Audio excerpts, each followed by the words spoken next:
Hi hello. അപ്പം ഒരു intro ഒന്നും ചെയ്തിട്ടില്ല. കാര്യം ഇൻട്രോ ഇട്ട് വെറുപ്പിക്കണ്ടെന്ന് വിചാരിച്ചു. കാര്യം എന്ന് വെച്ചാൽ എല്ലാവരും നമ്മൾ ഇൻട്രോ ഇട്ട് കാര്യങ്ങൾ ചെയ്യാറുണ്ട്. കാരണം ഒരു യൂട്യൂബ് ചാനൽ തുടങ്ങുമ്പോൾ ഫസ്റ്റിൽ എല്ലാവരും ഇന്നടത്തൊന്ന് കഴിക്കുന്നിരിക്കുന്നു. നമ്മൾ അതൊന്നും ചെയ്തത്, നമ്മൾ കാര്യത്തിലോട്ടങ്ങ് കിടക്കുകയാണ്. അപ്പം കന്യാകുമാരിക്കും തിരുവനന്തപുരത്തിന് ഇടയ്ക്കൊരു ഇടൻ സ്പോട്ടുണ്ട്. അത് എർണിയൽ എന്ന് പറഞ്ഞൊരു സ്ഥലമാണ്. അവിടെയാണ് ഇപ്പം നമ്മൾ വന്നിരിക്കുന്നത്. അപ്പോൾ അവിടെ എന്ന് പറയുന്നത് ഒരു മുട്ടം ബീച്ച് എന്നാണ്. ഇവിടുന്ന് ഏകദേശം അരമണിക്കൂറുണ്ട്. നമ്മൾ ഇവിടുന്ന് ഓട്ടോ പിടിച്ചാണ് പോകേണ്ടത്. തിരുവനന്തപുരത്തു നിന്നും കന്യാകുമാരിക്ക് ഇടയ്ക്കാണ് എർണിയൽ എന്നുള്ള സ്റ്റോപ്പ്. ഇവിടുന്ന് നമ്മൾ മുട്ടം ബീച്ച് കാണാൻ വേണ്ടിയാണ് വരുന്നത്. കാരണം ഞാൻ ഇതിനു മുമ്പ് നേരത്തെ വന്നിട്ടുണ്ട് ഒരു വട്ടം. അപ്പോൾ എനിക്കത് ഏറ്റവും ഇഷ്ടപ്പെട്ട ഒരു സ്ഥലമാണ്. കാരണം അത്രയ്ക്ക് നല്ല വ്യൂ പോയിൻ്റ് ആണ് അവിടെ. അപ്പോൾ അത് കാണാൻ വേണ്ടിയാണ് നമ്മൾ വന്നത്.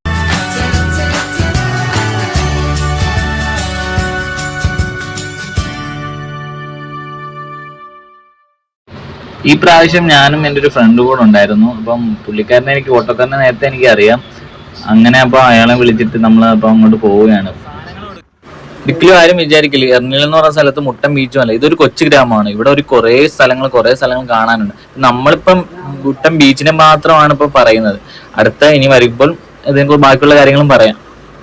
അപ്പോൾ നമ്മൾ ഓട്ടോ പിടിച്ചിട്ട് നമ്മൾ ഒരു 20 മിനിറ്റത്തെ യാത്രയുണ്ട്. ഓട്ടോ പിടിച്ചിട്ടാണ് നമ്മൾ മുട്ടം ബീച്ചിലേക്ക് വന്നത്. ഇതാണ് ടിക്കറ്റ് കൗണ്ടർ. ഇതാണ് ഇവിടുത്തെ തമിഴിൽ എന്തോ എഴുതിയൊക്കെ ചെയ്യുന്ന വണക്കം എന്നുള്ളതായിരിക്കും. അത് കറക്റ്റ് കാര്യങ്ങൾ അറിയത്തില്ല. പിന്നെ ഇവിടെ കുറച്ച് ചെറിയ ചെറിയ കടകളും കാര്യങ്ങളൊക്കെ ഉണ്ട്. ഞാനും ഇവനും കൂടെ ആണ്. കാരണം എൻ്റെ എല്ലാ യാത്രയിലും കൂടെ കാണുന്ന ഒരാളാണ്. നമ്മൾ നേരത്തെ ഇവിടെ വന്നിട്ടുണ്ട്. ഇതിനു മുമ്പ് ഒരു വട്ടം ടിക്കറ്റ് കൊടുത്തു.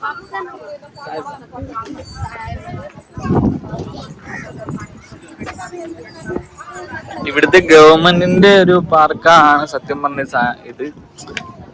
അത്യാവശ്യം എല്ലാം കാണേണ്ട ഒരു വ്യൂ സെറ്റ് തന്നെയാണ് ഇത്. ഇവിടുത്തെ വ്യൂ മാത്രമല്ല, കൂടുതലും ക്രിസ്ത്യൻസ് പള്ളികളാണ് ഉള്ളത്. ഇതേ എങ്ങനെയുണ്ട്? കൊള്ളാ. നമ്മളിതിനു മുമ്പ് ഇവിടെ രണ്ടാമത്തെ വട്ടമായിരുന്നല്ലേ. ഫാസ്റ്റ് കൂടുതൽ മെയിൻ്റെനൻസ് ഇവിടെ ചെയ്തിട്ടുണ്ട്. കാരണം ഒരുപാട് മെയിൻ്റെനൻസും കാര്യങ്ങളും ഇതിന് കയറി ചെല്ലുമ്പോൾ തന്നെയാണ് വ്യൂ ഉണ്ട്. പിന്നെ അത്യാവശ്യം ബസ്സുകളൊക്കെ കുറവാണ്. ബസ് വരുന്നതിനായിട്ട് ഓട്ടോയ്ക്ക് 300 രൂപയെങ്കിലും കൂലിയാവും. നമ്മൾ ഓട്ടോ 300 രൂപ 200 ആവും. പിന്നെ കുട്ടികൾക്ക് കളിക്കാൻ പറ്റിയ സ്ഥലങ്ങളും കാര്യങ്ങളും ഉണ്ട്. ഒരു വൈകിട്ട് 4:30-5 മണി ആ സമയത്ത് വന്നു കഴിഞ്ഞാൽ അത്യാവശ്യം നമുക്ക് ഒരു സൺസെറ്റ് പോലത്തുള്ള വ്യൂവും കാണുകയും ചെയ്യാം. പിന്നെ മെയിനായിട്ടുള്ള കാര്യങ്ങൾ പറയാം, തമിഴ്നാടാണ്. തമിഴ്നാട്ടിൽ ബസ്സിൽ വന്നു കഴിഞ്ഞാൽ നിങ്ങൾക്ക് സ്ത്രീകൾക്കാണെങ്കിൽ ഫ്രീ ആണ്.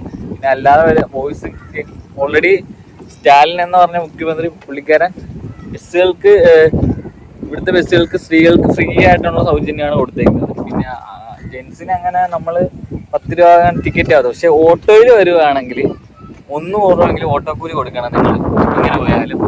ഇവിടുന്ന് തിരിച്ചും അതുപോലെ 300 രൂപക്കാണ് റെയിൽവേ സ്റ്റേഷനിലോട്ട് പോകാൻ ഓട്ടോ കൂലി. ആകപ്പാട്ട് 2 ബസ്സേ ഉള്ളൂ എർണിയലിൽ നിന്ന് ഇവിടെ മുട്ടം ബീച്ചിലേക്ക്. കാറി വരുന്നവർക്കാണെങ്കിൽ ട്രാവൽ അതാണ് ഏറ്റവും നല്ലത്. പിന്നെ അഥവാ ഇങ്ങനെ സിംഗിൾസ് ആയിട്ട് വന്ന് ട്രെയിൻ ഇറങ്ങി ഒറ്റ മൈൻഡായിട്ടുള്ള ആൾക്കാർക്കാണെങ്കിലും നിങ്ങൾക്ക് പൈസ ഉണ്ടെങ്കിൽ ഓട്ടോ പിടിക്കുക. മിനിമം 300 രൂപ ആകത്തുള്ളൂ. അതിൽ കൂടുതൽ അതിനും കൊടുക്കാൻ നിൽക്കണ്ട. ഒരു 4:30-4:05. പിന്നെ കഴിക്കാൻ ഫുഡ് അവിടെ ഉണ്ട്. എനിക്ക് അറിയാവുന്ന ഞാൻ നേരത്തെ കഴിക്കാറുണ്ടായിരുന്നു. പിന്നെ വേറെ ഏറ്റവും ഹൈലൈറ്റ് ഉള്ള ഒരു കാര്യം എന്ന് പറഞ്ഞാൽ നമ്മുടെ ഇവിടെ അല്ലേ ലൈറ്റ് ഹൗസ് ആണ്. അങ്ങോട്ട് പോകാൻ അവിടെയും ടിക്കറ്റ് ഉണ്ട്. ഇവിടെ 10 രൂപയാണ് ഒരാൾക്ക് പാർക്കിലേക്കുള്ള എൻട്രി ഫീസ് വരുന്നത്. പണ്ട് കാലത്ത് ബ്രിട്ടീഷ് കാലഘട്ടത്തിൽ പണിയേൽപ്പിച്ച കുറെ ബിൽഡിങ്ങും കാര്യങ്ങളൊക്കെ ഉണ്ട്. ഇതെന്താണെന്ന് എനിക്കറിയത്തില്ല. നേരത്തെയും ഇവിടെ കിടപ്പുണ്ട് ഇതുപോലൊരു സ്വിമ്മിംഗ് പൂള് പോലെ വെള്ളം കെട്ടി വെച്ചേക്കുന്നത്. എന്തോ സംഭവം എനിക്ക് ഇതുവരെ അറിയത്തില്ല എന്താണ്. ബ്രിട്ടീഷ് കാലഘട്ടത്തിലുള്ള ഒരു സംഭവമാണ് അവിടെ കാണുന്ന ബിൽഡിങ് കാര്യങ്ങളും.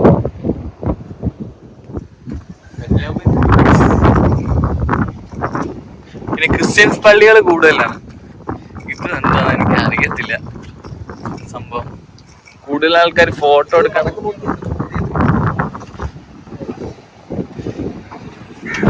നിനക്ക് ഇതിനെ പറ്റി വലിയ ധാരണ വല്ലതും ഉണ്ടോ?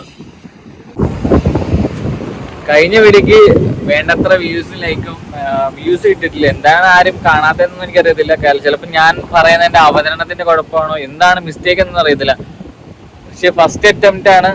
കുറെ സ്ഥലങ്ങൾ പോകണമെന്ന് ആഗ്രഹമുണ്ട്. മിതമായ സമയത്ത്, കാരണം ഞാൻ നാളെ ഈ വീഡിയോ ഇടുമ്പോഴത്തേക്ക് ചിലപ്പോൾ ഞാൻ ചെന്നൈ പോയേക്കാം. നാളെ ചെന്നൈ പോകാൻ നിൽക്കുകയാണ്. 8-ാം തീയതി എനിക്ക് അവിടെ ജോലി റെഡിയായി. ഇനിയിപ്പം ചെന്നൈയിലെ കുറച്ച് കാര്യങ്ങൾ, എന്നാലും ചെന്നൈ കാണും. ചെന്നൈയിലെ കുറച്ച് കാര്യങ്ങൾ പിന്നെ ചെന്നൈക്ക് വെളിയിൽ പോയി എടുക്കണം എന്നുണ്ട്. കാരണം ഇങ്ങനെ ലീവും കാര്യങ്ങളും എങ്ങനെയാണ് അവിടെ ചെന്നിട്ടേ അറിയത്തുള്ളൂ. അപ്പം അതനുസരിച്ചുള്ള കാര്യങ്ങൾ നമ്മൾ വീഡിയോ ഇടുന്നതായിരിക്കും. ഇവിടെ നിറയെ പാറകളാണ്. കാരണം ഇതിന് പുറത്ത് കയറി സ്ലിപ്പ് ആവാനുള്ള സാധ്യത ഉണ്ട്. അപ്പം ആരും അങ്ങനെ വലുതായിട്ട് വരുന്നവരാരും ഇതിൻ്റെ പുറത്ത് കയറി അഫീസുകളൊന്നും കാണിക്കാതിരിക്കുക. ഡേഞ്ചർ സോൺ എന്ന് എഴുതി വെച്ചിട്ടുണ്ട്. പിന്നെ ഇവിടെ പോലീസുകാരും കാര്യങ്ങളൊക്കെ ഉണ്ട്. അപ്പോൾ അതൊക്കെ ഒന്ന് നോക്കേണ്ടതാണ്. ഇവിടെ നമ്മൾ സ്റ്റെപ്പ് കയറി പോകുമ്പം നല്ലൊരു വേറൊരു വ്യൂ പോയിന്റ് കാണാം. കാരണം അതിൽ നിന്ന് ഇരുന്ന് കടലും ഫുള്ള് രണ്ട് സൈഡിലും അവിടെയുള്ള എല്ലാം അത്യാവശ്യം എല്ലാം കാണാൻ പറ്റും. ഇവിടുന്ന് മൊത്തം ആ സൈഡും അപ്പുറത്തോട്ട് പോകുമ്പോൾ അവിടെ ഒരു ബീച്ച് സൈഡുണ്ട്, ചെറിയ ബീച്ച് ഉണ്ട്, അവിടെയും പോവാം. അപ്പോൾ നമ്മൾ അങ്ങോട്ട് പോകുന്നുണ്ട്. കുട്ടികളായിട്ട് വരാം, ഫാമിലി ആയിട്ട് വരാം, കപ്പിൾസ് ആയിട്ട് വരാം, സിംഗിൾ ആയിട്ട് വരാം. അത്യാവശ്യം കാണാനുള്ള ഇതുണ്ട്. ഒരു പാർക്ക് തന്നെ അത്യാവശ്യം മനസ്സൊന്ന് റീഫ്രഷ് ആക്കാനും അത്യാവശ്യം കാണാനുള്ളൊരു സ്ഥലങ്ങളുണ്ട് ഇവിടെ. അപ്പം പിന്നെ ടോയ്ലറ്റ് വേണ്ടവർക്ക് ടോയ്ലറ്റ് സൗകര്യങ്ങളും കാര്യങ്ങളൊക്കെ ഉണ്ട്. അപ്പം എന്തായാലും ഇവിടെ ഒന്ന് വന്ന് വിസിറ്റ് ചെയ്ത് നോക്കുക. ഇതിൻ്റെ കുറച്ചങ്ങോട്ട് നടന്നു പോകുമ്പോഴാണ് ബീച്ച് സൈഡ്. ഇപ്പം പാർക്ക് ബീച്ച് സൈഡൊക്കെ ഇച്ചിരി അടുത്തടുത്ത് തന്നെയാണ്. കുറച്ച് നടന്നാൽ മതി. ബീച്ചിലൊരു അത്യാവശ്യം നല്ലൊരു വ്യൂ. ആൾക്കാരൊക്കെ ഉണ്ട്. ഈ സാറ്റർഡേ സൺഡേ ഒക്കെ ആകുമ്പോൾ ആൾക്കാർ ഒരുപാട് ഉണ്ടാവും. നമ്മൾ പോയത് വർക്കിംഗ് ഡേയിലാണ്. അതുകൊണ്ട് ആൾ കുറവാണ്. അത്യാവശ്യം കാണുമ്പോൾ തന്നെ നല്ലൊരു ഫോട്ടോ എടുക്കാൻ പറ്റിയ സൈറ്റും ഉണ്ട്. അത്യാവശ്യം എസ്തെറ്റിക് രീതിയിലുള്ള ഫോട്ടോസൊക്കെ എടുക്കാം. അത്യാവശ്യം കാണാനുള്ള അങ്ങോട്ട് നേരെയൊക്കെ ഉണ്ട്. നമ്മളത് വീഡിയോ ഉൾപ്പെടുത്തുന്നില്ല. ഇച്ചിരി അങ്ങോട്ട് പോകുന്നുണ്ട്. വലിയ രസമില്ലാത്തതിനെ വലിയ വീഡിയോ ഉൾപ്പെടുത്തില്ല. ചിലവർക്ക് എൻ്റെ ഒരു ഒപ്പീനിയനാണ്, അതെനിക്ക് ഇഷ്ടപ്പെട്ടില്ല ആ സ്ഥലം. പിന്നെന്ന് പറയുന്നത് ആരും അങ്ങോട്ട് ഇറങ്ങാൻ നിൽക്കുന്നുണ്ട്. ഇവിടെ ഗൈഡും കാര്യങ്ങളൊക്കെ ഉണ്ട്. പിന്നെ നടന്നു പോകുമ്പോഴത്തേക്കാണ് അപ്പുറത്തും ഇപ്പുറത്തും ഉണ്ട്. അപ്പുറത്ത് ഫുഡ് സ്പോട്ട് അടച്ചിട്ടേക്കാണ്. ഇവിടെയുണ്ട്. ഇവിടെ അത്യാവശ്യം ചീനി, ചായ അങ്ങനത്തെ സാധനങ്ങളൊക്കെ കിട്ടും. ചീനി, മീൻ. പിന്നെ നമ്മളിവിടെ നിന്ന് നേരെ കയറുവാണ്. എന്തായാലും പോകാനുള്ള ടൈമായി.